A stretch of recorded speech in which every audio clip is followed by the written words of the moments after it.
Hi, welcome to Startup Out of the Box with Marco Silva and Vitor Domingos. On this episode, we'll discuss market strategies, funding, and how company culture will eat your software for breakfast. So, focusing on market strategies. Yep. There are lots of things that startups can do to better identify their customers, and build their products.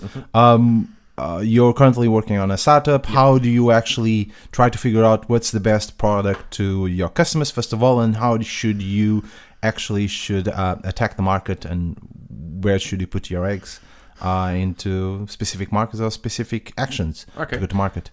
Well, in my case, I can share two experiences because we're experiencing our second strategy to market. So we started as a B2B company, and when we started our startup, we already kind of had a client already in the pipeline. They were interested in the product that we presented in the conference, a prototype that we showed, and they told us, well, the type of data that you guys are gathering, what you showed here in this conference looks really interesting, and we would pay for that data. So that's how we started our startup. So our market strategy on B2B was kind of like, we already had a company that was interested in our type of data. And from there, that's how we started to discuss with similar types of companies and kind of companies that we thought that would need this type of data. So insurers, banking, different types of cyber security research companies. So that was our first strategy, talking to companies that required big amounts of raw data. So you try to first of all identify the problem, right? Yeah. So try to figure out what are their pain issues, what are their problems, so that you can then build a product, or was the other way around? This was more, let's try to make a prototype to see if we can do this. Let's see if we can port scan the internet as a fun project. And from there, a client came to us, well, hey, I like what you guys are doing. I want that type of data. So it was kind of like just happened. But now we are going on our second phase. So we started with this strategy, going to those type of businesses. But talking to insurers, we realized that they are interested in our type of data, but they don't really know how to work with it and how to monetize it properly because they're old school. They know how to do insurance. They don't know how to process cyber security. So we're starting to talk to them, and now we're focusing on trying to build a new product for them, for insurers, for cyber insurance. So that's now becomes what we would say it's a traditional go-to-market strategy for startups. We're talking to insurers, we're talking to brokers, we're talking to consulting companies to understand what they need in cyber insurance, how they expect cyber insurance to work, how can it be improved, what needs to change, where can we come in with our knowledge of how cybersecurity works, and how can we help them to this. So we've been in talks for the last couple of months trying to realize the product that we want to build, the platform that we want to build, and trying to get clients coming on board for this journey with us. So it's been a conversation for a couple of months ongoing. We've been showing them prototypes based on what we already provide on our side, but what this new platform could provide. So this is one strategy. Instead of showing like waiting one year to build a platform and then showing it to them, we've been for the last couple of months building different prototypes for different types of features and showing them like, this is what the type of data that we can get for this particular problem. This is the type of report that we can provide for this type of problem, and we've been having feedback based on that experience of recursive prototyping and getting to know them. And when you because what I've seen, well, I can try to give you my experience back in the old days when we had this when I had my own startup, and it was pretty much based on it was the early days of iPhone and applications and phones like that. Nokia G2E or Java Mobile. G2ME, the platform. So it was really hard for us to actually understand what the market what kind of consumers will use within the mobile industry and within the mobile market, because it was a mobile social network. So not everyone had one. Twitter and Facebook still had some kind of web page. Twitter was by SMS. So it was really the early days. Exactly, it was the early days. So we were just experimenting a lot of different things at the same time. But fast forward to now is that I see a lot of companies, when they build a product, they pretty much focus on technology that they're building and not on the product themselves, right? So instead of saying, well, we're building a product to actually tackle a problem or a pain issue or something for a bunch of companies or a bunch of users, they're actually going to tell us, well, my product is going to be amazing because it has technology A, B, and C, and it's going to scale from day one and stuff like that. So I think backed by a machine learning API on a data lake with blockchain. That's all the buzzwords in the middle. Exactly. So what I feel is that people are spending a lot of time actually describing the software they're using, the technology they're using, and not probably focusing on what the problem is gonna, what the product will solve, what kind of problem will they solve, and probably that's a bad strategy to go to market. Focus more on actually the problem and the pain of the customers and the users that they're going to have than describe the technology that you currently have. You have to understand the perspective of the user. Like, why would the user want to use this? What would they get out of it? It's not just making a beautiful website with marketing and buzzwords and some white paper. If that's all really nice, but if you don't understand what the customer wants, you won't be able to sell it to him at the end. Exactly. So, and the other thing is when you try to come up with this market strategy is actually that you need to innovate on small steps, right? So show something, show some prototype, put that on the street, let people actually use it and experiment and get feedback from the customers, from the clients that you have, and then build something afterwards. But don't build just something that it's not going to work or it doesn't work as within the whole of the product, because there's that thing that we discussed in one of the previous episodes. So how to build the MVP, right? So build something that actually people can use and works, and works, not just put a wheel and then the axis and stuff like that to build a car. So if you build just one feature, build that feature properly that works end to end. You don't need to build 10 features for a product, but just one feature and see if it works properly. Exactly. Within also the market strategy, one of the things that usually happens is that your investors try to dictate the strategy that you might have for your product because they have the need to get money fast from the investment. So my suggestion is that, well, if you have a clear notion of the things that you want to do, try to actually go to market with that in mind, because if you listen to probably investors, that's going to be a bad thing for your product, for your company. They want the money back, but probably it's not the best solution. But of course, that's going to depend also on the investors you're talking to. Some investors, they don't understand that they basically startups die because of them. But you also have very good investors that they realize how this product to market works, and they give you time to realize the product, to work on the product.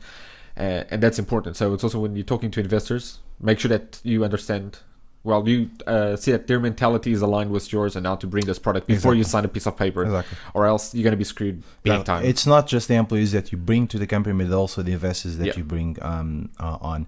And talking about investing and funding, usually startups, they can bootstrap, they can use the 3 Fs, which is the family, friends and fools, or they can just go for seed camp or seed capital actually, and then investment. So there's a bunch of ways for them to get money, to raise money, and right now what I feel is that there are too many companies raising money too early, right? So instead of having anything or just building something, they're just raising money because of reasons. And they're raising a lot of money right up front, right? Yeah, I remember a couple of years ago that was seed, Series A, Series B, where seed was like the beginning of it, like the name comes of it, seed fund. It's the money to start to seed, to grow your first iteration. But now there's already pre-seed, because seed goes already to 1 million, 2 millions. So now there's a pre-seed funding. So that's kind of strange. So that shows how the market is going a bit crazy. It is. Just there's investors popping up everywhere. The amount of money people can get nowadays, it's insane. Maybe 3-4 years ago you would get 100k if you're lucky, and nowadays if you get like 500, like $500,000, that's like a standard. There's a problem there, because the market usually before the seed investment, you would use the 3 Fs, obviously, but if you don't have that capability, you actually use credit from the banks and use your credit card. The thing is, the banks are not investing anymore, or not allowing you to do this kind of credit to start your own company. So that's probably why you need to have this kind of pre-seed, to have some kind of investment.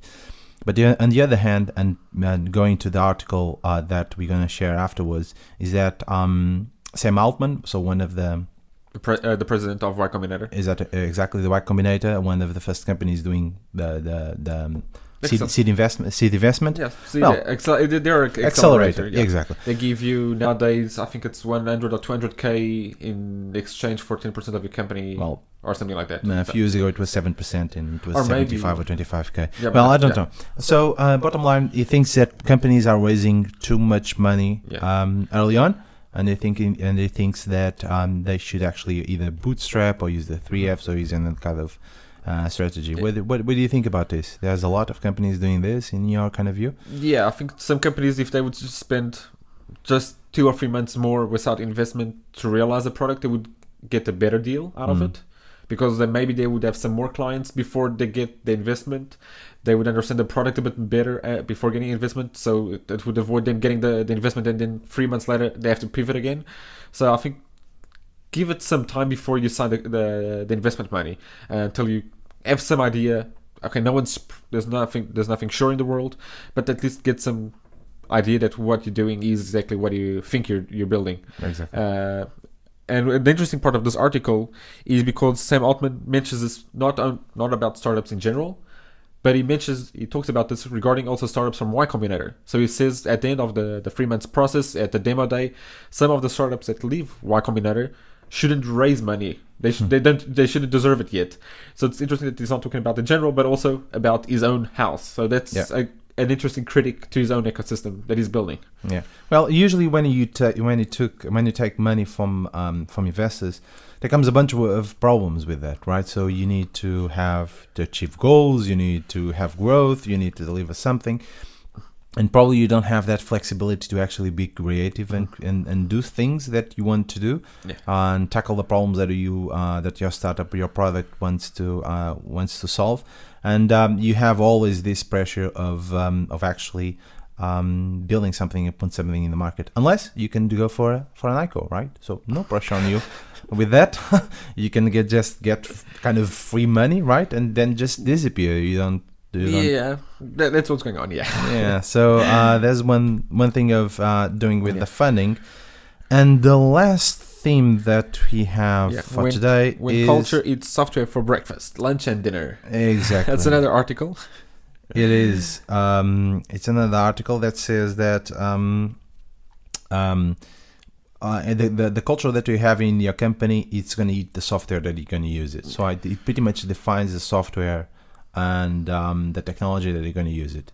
Because actually, you're going to have employees. They're going to pretty much like this kind of technology and the other technology. And that will